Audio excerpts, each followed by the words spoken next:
दरम्यान कबुतरांना मात्र दादरच्या जैन मंदिरामध्ये प्रवेश नाहीये, कारण कबुतरांच्या समर्थनार्थ उतरलेल्या जैनांचं वर्तन अजबच दिसून येतंय। दादरचा कबूतरखाना न हटवण्यासाठी जैन समाज रस्त्यावरती उतरलेला होता। त्यांनी हिंसक आंदोलन केलं, मात्र कबुतरांच्या पोषणाची आग्रही भूमिका सुद्धा मांडली। मात्र हे आंदोलक ज्या जैन मंदिरातून बाहेर आले, त्या जैन मंदिरात मात्र कबुतरांना प्रवेश नाहीये।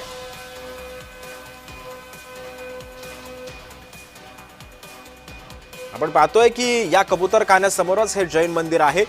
ज्या जैन समाजानं या कबूतरखान्यासंदर्भामध्ये पुढाकार घेतलेला होता, त्याच जैन मंदिरामध्ये कबूतरांना येण्यापासून जाळ्या लावण्यात आलेल्या आहेत।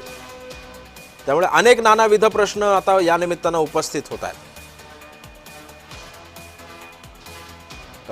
कबूतरांना दादरच्या जैन मंदिरातच प्रवेश नाहीये, असा एक अजब प्रकार आता समोर आलाय।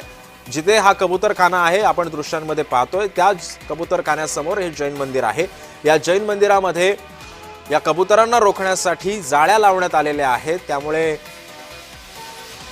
ज्या जैन समाजानं कबूतरांच्या साठी जो मोर्चा काढलेला होता, जे आंदोलन केलेलं होतं, त्याच कबूतरांना मात्र जैन मंदिरामध्ये आता प्रवेश नाहीये।